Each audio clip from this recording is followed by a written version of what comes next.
आज हम क्रोशिया और धागे की सहायता से ये पैटर्न बनाना सीखेंगे, जिसके द्वारा सुंदर और आकर्षक शॉल, स्वेटर, पर्स इत्यादि बनाए जा सकते हैं। इसे बनाने के लिए सबसे पहले धागे की सहायता से एक नॉट बनाएंगे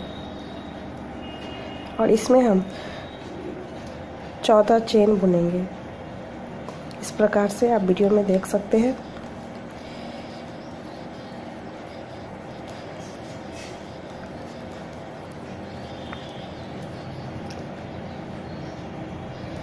चौदह चेन बुनने के बाद फिर हर चेन में हम एक डबल क्रोशिया की बुनाई करेंगे।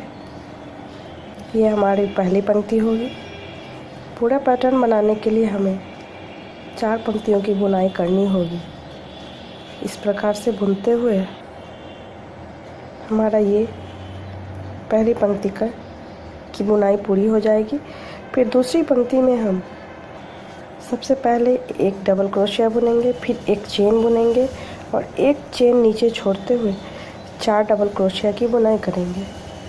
उसके बाद फिर हम एक फंदा लेते हुए, जैसा कि आप देख पा रहे हैं, जहां हमने एक चेन छोड़ा था उस चेन में क्रोशिया को घुसाते हुए फंदा लेते हुए एक ढीली सी तिरछी डबल क्रोशिया की बुनाई करेंगे।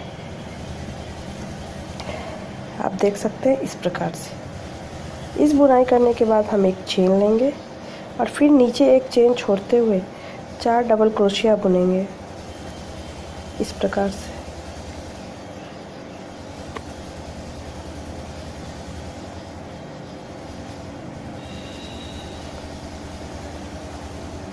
फिर पहले की तरह ही डिज़ाइन को दोहराते हुए हम एक फंदा लेंगे और जिस खाली चेन को हमने छोड़ा हुआ है उस चेन में क्रोशिया को घुसाते हुए एक ढीली सी डबल क्रोशिया की बुनाई करेंगे, जो कि तिरछी बुनाई होगी। इस प्रकार से आप देख पा रहे हैं। और इस तरह से हमारा पैटर्न का ये दूसरा पंक्ति भी पूरा होने वाला। फिर हम एक चेन लेंगे और एक नीचे चेन छोड़ते हुए एक डबल क्रोशिया की बुनाई इस तरह से, और हमारा ये 2 पंक्ति का आधा पैटर्न तैयार हो चुका है। फिर इसे पलट देंगे और इसको कंटिन्यू करते हुए तीसरी पंक्ति में हम फिर से एक डबल क्रोशिया लेंगे, फिर एक चेन लेंगे और जो 4 डबल क्रोशिया हमने बनाया था उसके ऊपर फिर से एक उसी प्रकार से दूसरी पंक्ति की तरह ही 4 डबल क्रोशिया की बुनाई कर लेंगे, जो कि इस प्रकार का होगा।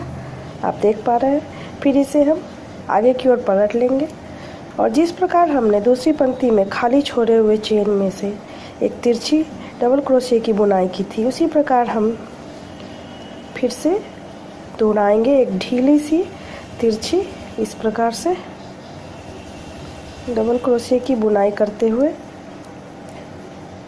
इस प्रकार का बुनाई दिखेगा। फिर हम एक चेन लेंगे, पीछे की ओर पलट देंगे और फिर पूर्ववत 4 डबल क्रोशिया की बुनाई,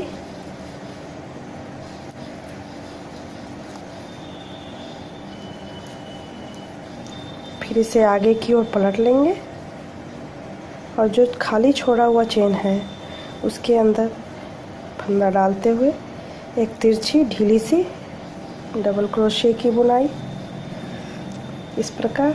और आप देख पा रहे हैं कि हमारा पैटर्न तैयार होता हुआ नज़र आ रहा है। फिर एक चेन लेंगे और एक चेन नीचे छोड़ते हुए एक डबल क्रोशिया। ये हमारी तीसरी पंक्ति पूरी हुई। सामने से हम देखेंगे तो ये हमें ऐसा दिखेगा।